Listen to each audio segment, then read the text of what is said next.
Hey, well, welcome back to Groups Week 2. This is our study of Matthew chapter 5, known as the Beatitudes, or as we're calling it, the Good Life.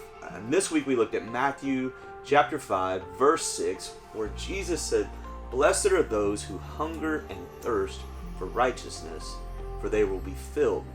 And our friend Jody Hickerson from Mission Ventura, she came up, and Joe reminded us of this simple truth. It simply says God's way is best.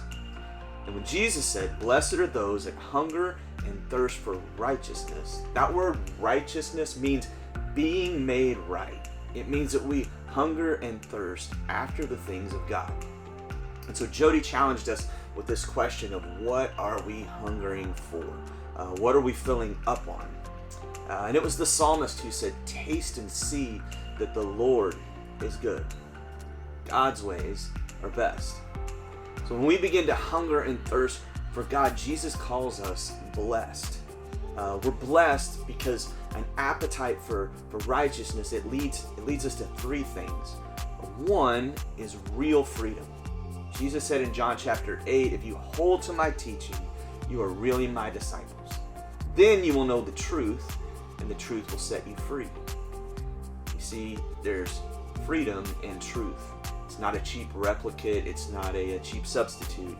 It's real freedom in knowing the truth. Second is true acceptance. Again, Jesus says in Matthew chapter 6, he says, "Seek first his kingdom." Or in other words, hunger and thirst for righteousness. And all these other things will be added and given to you as well. And so we get true acceptance. And then finally, we get significant purpose. 2 Corinthians says, "I am God's co-worker." We are ministers of reconciliation. And so we get real freedom, we get true acceptance, and we get significant purpose. Man, I needed that message this week. I needed this reminder. It's so easy for me to pursue and try to fill up on things that never really satisfy. And so this week, let's pursue righteousness together. Welcome to Group.